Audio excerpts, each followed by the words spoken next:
Let me ask you, when you first came to Nairobi, is it the Nairobi that we know today? Like what are the things that you saw in Nairobi when you first came? I'm asking that because recently someone told me that he left Nairobi like 10 years ago.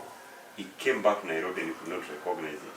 He says areas like Yaya, Hurlingham, Upper Hill, 10, 15 years ago these were bushes, and now all of a sudden they're very tall buildings and estates and apartments. Which is the Nairobi that you found when you first came to Nairobi? Very interesting that, because when I came to Nairobi, I came when Nairobi was structured by race. Mm.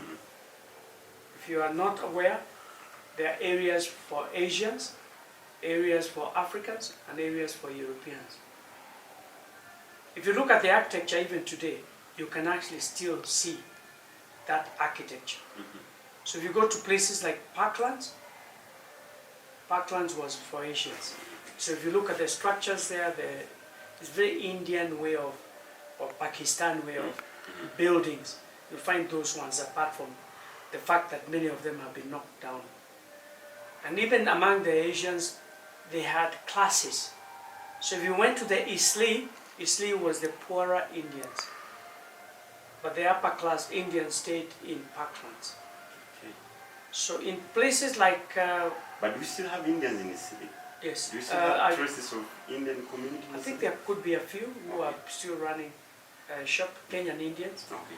Are still running, but now it's mainly the Somalis that have taken up. In those days, during my youth, the country was divided in terms of races that were four. Mm-hmm.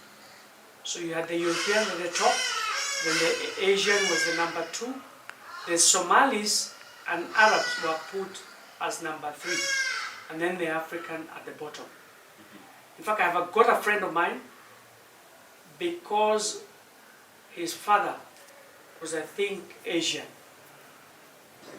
and therefore he looked not like an African, not like an Asian. Mm-hmm. He had to go to school in Naivasha, which was a Somali school, mm-hmm.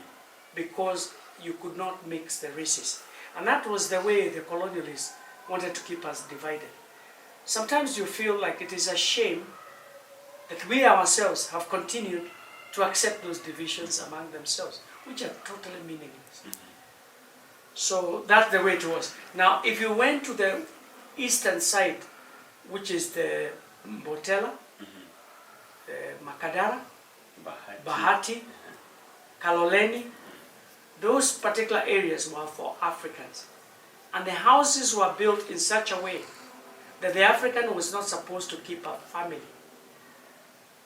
You came here to work for Mzungus as a cook or a clerk, and you left your wife in the countryside. Mm-hmm. That one I found. Now, to go to places like Karen and the Muthaigas, if you're an African, you needed to have a pass. You could not go to those particular areas because initially what you used to do is it was a little metal box which you hung on your neck, and it had your identification and who is your employer. Mm-hmm. So any white person had a right to open it up and find out whether where you are was the right place to be. Mm-hmm. If you're in the wrong place, then he called the police, mm-hmm. and you are put in. I'm even now getting more interested in this conversation than what we had planned to talk about again. So let me ask you talk about the areas of the Eastlands being for certain specific races, and the areas of Parklands being for the rich Indians. And I want to believe that during those days, places like Kilimani did not exist or something. Kilimani is old. Mm-hmm. It was there, and it was a place where there were houses for civil servants, okay. Mainly the Mzungus. Okay. They used to live in Kilimani. Okay. So there were different classes of people who were working, like farmers, like even if you look at the Muthaiga Club, mm-hmm. Muthaiga Club and Muthaiga Country Club, all those clubs, Nairobi Club, those started accepting to allow Africans to go in there, mm-hmm. after independence, mm-hmm. not before independence. Okay. You could not enter. Those were exclusive for the white people. Mm-hmm. So even amongst the white people, they had their own classes. Because I know like Muthaiga Country Club and Muthaiga Golf Club were different classes of white people. So even amongst these people, they still had classes in Correct. their ministry. Correct. That's interesting. Do you think it also contributed to how we've seen the development of Nairobi today? How we see like The economic slums. structure of Nairobi followed very much the line of the way racial segregation and demarcation had been done.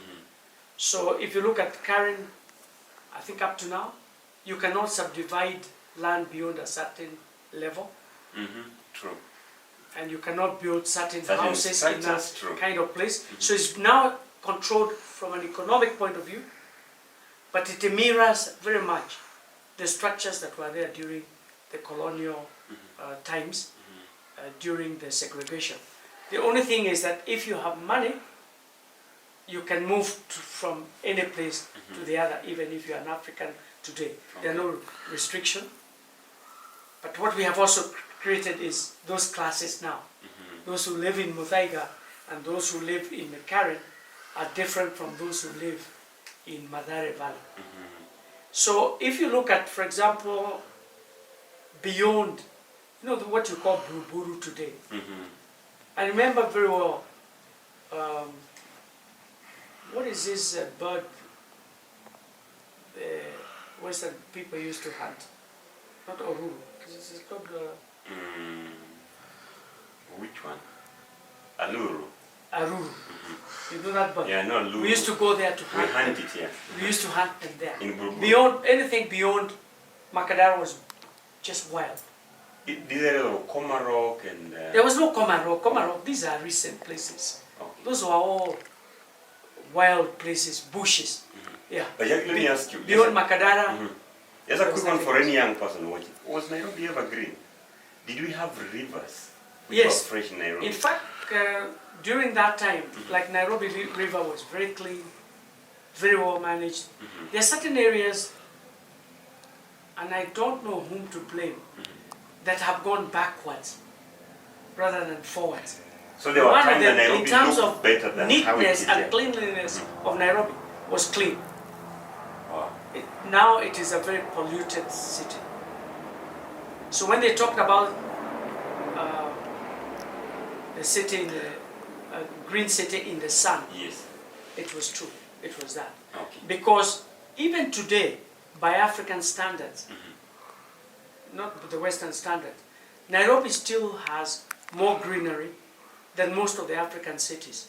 So if you take places like City Park, you take the Karura Forest, Karura, Ngong Forest, Ololua. Ololua, even Uhuru Park being an area that is empty, that is a park. And you go to other places like Dar es Salaam, maybe a bit of Kampala, because apart from the golf course. What we did is that when we were developing, I think we threw away the planning part, where we would secure places for greenery. If you look at the original part of the way Nairobi was being built, if you build an estate, even when Buruburu came up, there were areas for kids to play. The shopping area was in an area that was well separated from the rest, and there was space. What happened is that I think the cancer of corruption, when it came in, what there was called the public land was grabbed. Spaces. Was grabbed through the people who are supposed to be our leaders. So they were grabbed and became people's property. But in terms of original planning, the planning was very well done to allow communities to have even places they can play football, the kids can play football, they can have games, but all that land. Nowadays even school grounds, Jagi, are not there. School grounds have been grabbed and if you look at what happens after that, it was chaotic, because not only did the green areas become attacked, and some of them survived thanks to people like Wangari Maathai, because of fighting. People were fighting back. But we lost a lot in terms of grabbing of the green spaces. So even when you went to places like even Botelas and places like Ofafa Maringo, Jericho. all those Jerusalem, those were the latter, like Jerusalem were the latter up class for Africans. It was an upgrade from Jerusalem, Jericho. Jericho and Jerusalem. Oh, there's Jerusalem. Yeah, Okay. and Jericho. Those came after, way after Ofafa Maringo. They came after the older places of Kaloleni and Botella. Those came way after. Because Botella, I think, and Kaloleni and Mudhurwa were mainly initially built for the railway workers to be able to be staying there.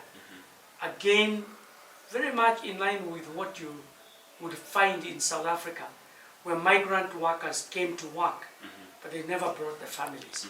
So you have one little room and a toilet outside, which had a bucket, and there are people who came to pick up the buckets to go and throw away the waste, the human waste, with big lorries.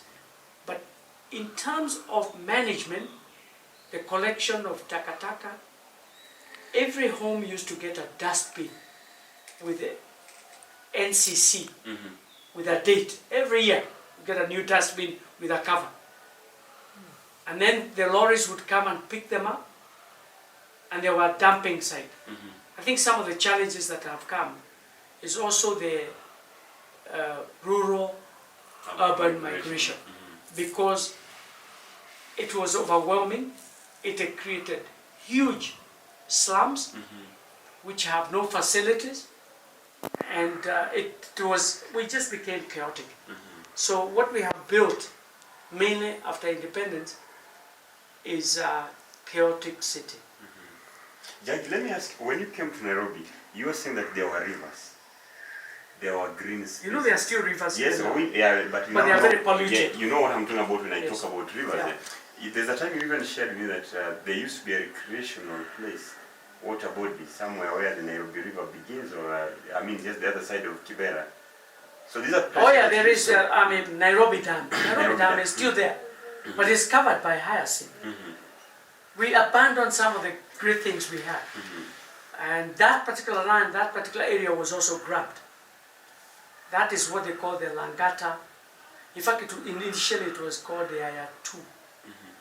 It was grabbed the time the Aya was also being built.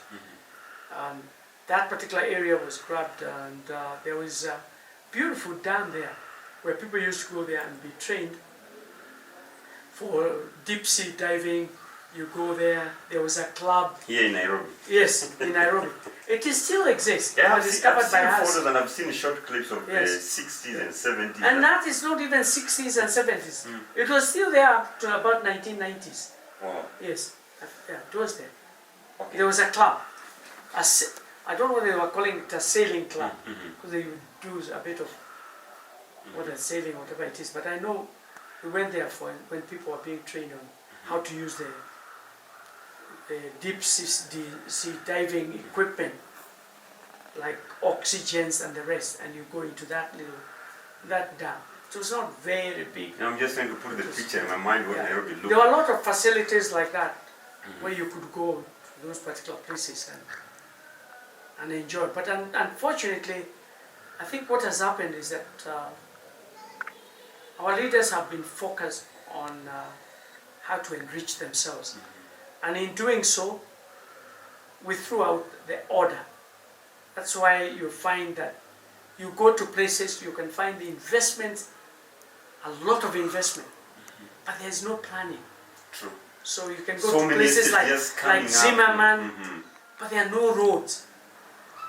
I remember in those days when we were coming in, if somebody was doing any development, the first thing you did was to do the infrastructure. Nobody would be allowed to develop any place without the infrastructure being in the place, being roads, drainage, and lights. Sewer system. And then the city council, and I think those bylaws probably are still there, would adopt the road. It will become theirs, which means in future, they are the ones to maintain it. Oh. Now what happened is that that was thrown out, so people are allowed to do estates without doing infrastructure. So you can find a very beautiful looking Estate house, and houses. but the roads are rotten. Accessing And that they're estate accessing those becomes places. a problem. Yeah. Whenever it rains, Correct. the drainage and the floods here in Nairobi is Correct. chaotic. But just a We quick even one. invaded places that were not to be built, like marsh areas. That's where you find sometimes some of the buildings that are collapsing. The land, from a planning point of view, which was done very well, that this is the place for the playground for the children, this is where the shops will be, were all abandoned and grabbed. Then the people who had built houses that were designed in a certain way were allowed to create monsters, so you find there is no uniformity in an estate. You need some kind of beauty, some kind of an estate that looks nice. But we lost it. We lost it, true. We lost it. So I can put a house. Others started, you know, there were things when I came to Nairobi that you could not do. One, if you got a city council house, you could not cook with charcoal. Okay. It was law, it's a bylaw. So they used to come, inspectors used to come to check whether there's any smoke that is there. You could not, and that is a long time ago. Because charcoal was not allowed to be cooked inside the house. You cannot cook. You can cook outside but not inside the house. So the houses, there was order. You could not keep livestock in Nairobi. I think those bylaws are still there. Even chicken. So they used to come and inspect, you cannot put chicken. Now people have pigs, have cows, have goats. Even cows now sometimes block the roads when you're going through the Nairobi. It's become chaotic. I'm laughing because I have a friend of mine who is really looking forward to this interview with you, and he's doing the same things you're talking about. So I'm wondering what you think about it. But Jackie, tell me something quick. Public transport in Nairobi, how was it that time? Was it as very orderly? Sure. There was something called Kenya Bus. Let Let me give you something. We knew, I went to school in Strathmore College on Muthangari Road there. When I'm going to town, because the city center was the only place you go to, like going to casino to go and see a film or take your dog. It was not like the place where you go to pick buses. Yeah, you have to go to town. There was no other shopping, you know the way they are shopping places. Apart from little shops, mama and baba shops. So if you want to go to the city, you went to the CBD. One of the things I know very well is that the buses were on time. Every station had the time the bus comes. Are you talking of this Nairobi? This same Nairobi we have? So when I'm coming from Strathmore, I knew which bus I'm going to take and what hour it will be there. And it will be And even when I'm coming back, I know what bus, and it will be there exactly. And when it rains, fair prices? Fair prices were, I mean, in those days, what the prices, I don't know how much it was. But were they constant or they would change based on no. and the prices were known. It's the same. We had no, you know, matatus, for those people who don't know, again, started from Makadara to CBD. And people were being charged 30 cents. And that is why the word matatu came in. Okay. The Kikuyu word matatu, mangotore matatu. Oh. 30 cents. Oh, one. Yeah, that's how matatu came in. Not and matatu, it would come to the city center and back. That is the first part where we had. And whatever it is 30 cents. 30 Kenyan cents. I don't know what you can buy with 30 cents today. But that's what it was. That's where the word matatu came from. All other places was Kenya Bus. Was served by Kenya Bus. And they had the monopoly. And they kept time. Yeah. So you are saying Nairobi once had an organized transport system, what we are now struggling with. Nairobi once had green spaces, and I mean, like there were trees. Because there's a photo I saw of Ngong Road before it was done. Ngong Road looked like it was being escorted by trees all the way from city center to Ngong. But the Ngong Road trees which were cut have been cut very recently. Very recently, yeah. Very recently. Those trees were planted a long time ago. And I think to a very great extent, they could have been saved. But I have a feeling, rightly or wrongly, that because people saw a commercial use of those trees, if they cut them, they can sell them and make money. They decided to cut those particular trees. They could have been saved. I was one of the people campaigning, please do not cut the trees. But unfortunately, the people who have an appetite in making more money and being sometimes in authority have not guided us rightly. So they cut the trees and they sell it, and the next day you don't have the tree. We could have saved a lot of trees. Even recently when they were doing the Wayaki Way, a lot of trees were cut. There was a lot of hue and cry that those trees could be saved. But I think what it is that because of all this underlying moral decay of our people, where money has become the God we pray, the God we adore, and if you don't have money, you're nobody. Any time you have a chance to make money, you can do it. That is why you find sometimes people will be paid small money to kill another person. And life, a human life. Sure. So the value, our values from a moral point of view have shifted.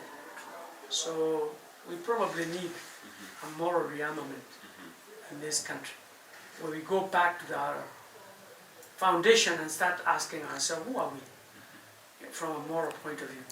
Because I think some of the things we are doing to ourselves, even this accumulation of wealth, like you live forever, and yet you look at some of those families that have accumulated a lot of wealth, it has not brought happiness to their offsprings.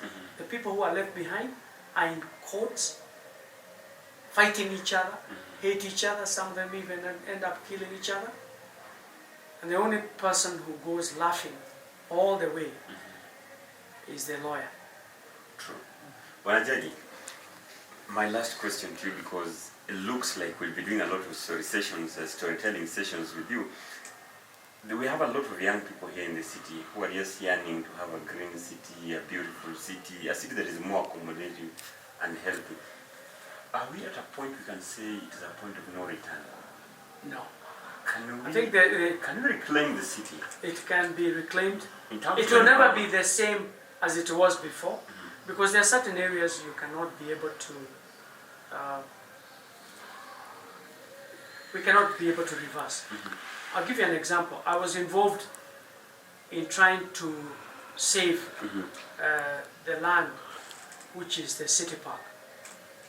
And I have to confess that there is a lot of people who have started to think that some of the things that we have done are wrong and we need to reverse them. So if you look at the city park, it used to be about 120 hectares. 120 hectares. But by the time we were now fighting to save the remaining part, we were able to save about 62 hectares. So that is safe now. So that has stopped from being grabbed. But the other part had already been grabbed. And some of them, it's difficult to reverse them. I think you saw some time back, I think it was during the Kibaki's time, when people were now having buildings knocked down where they had built on road reserves. And I think people sometimes go through this kind of greed, kind of a phase, and they wake up and maybe pinch themselves and say, what are we doing to ourselves? You keep on hoping that that can happen. You saw the way even places like the Ngong Forest was grabbed. Up to now there are certain estates within Ngong Forest, you have seen it in the court, where people are now got titles. Those titles were fake. And now the question is whether those buildings should be knocked down or should not be knocked down. Unfortunately, sometimes our law is not fair, because some of these people during these particular phases we went through, the person who suffers is the end buyer, not the original person. In most cases, unless even is innocent. Yes. And normally most people, in good faith, they went to the banks, they got loans, they got to the lawyers, those transactions are done, the document looks fine. They did not know. And they end up being the biggest sufferers. I think in terms of, true justice, we should trace from the source who was the originator of that particular process, so that we try and recover from that particular person. But sometimes it has taken so long that we may not be able to go that far. So we may need another way of compensating certain people rather than just demolishing things or telling them to pay, so that we do not have to also become destructive. I'm not sure what is the right thing to do, but at the moment there are a lot of things we have done wrong in the past. They need to be addressed, and they need to be addressed equally, so that it does not look like you're looking for so and so and others are being left. So if it is issues of justice that is being meted, it should be the same to everybody else. But we need to almost to have a discussion. What do we do with these kind of areas that have been grown? Amazing. I think this is very interesting, and because this is just the beginning of our storytelling sessions, more and more will keep coming, and of course in the next episode we are going to concentrate mostly now on the namings, and among the things that we'll now be concentrating on Jagi Gakunju from the next time that will be coming back to you live on your screens, we will be talking about, for example, how Nairobi got its name Nairobi. True. We'll be talking about places like Kariako. Yes. We'll be talking about places like, I think you mentioned quite a number. We'll be talking about places like Njoro, yes, the famous Karatina, yes, Kirinyaga, Kapropita, yes, Kapropita, places like Ikolomani. We'll be talking about places like Karen, because for us, the younger generation, even Kerigiti. And I think we'll also have done our research. Kerigiti is where they used to play cricket. Wonderful. So the Kikuyu pronunciation of cricket became Kerigiti. And of course, the place is called Kerigiti. Yeah. And we want to bring all this to you so that you get to know, because as always on this channel we say, before we know where we're going to, we have to know where we're coming from. We have to appreciate our history. I know most of us nowadays don't have the time, or maybe we don't even know where to start researching from. But if we can use this to trigger you to go to the libraries and to the books and old papers to get to understand deep about the places we come from, I think we'll have done our part. But for today, we give a stop from here. See you again next time. Thank you so much, Mr. Jagi. And I know we'll be doing this again and again. Thank you. Asante sana, and have a good time, everyone watching.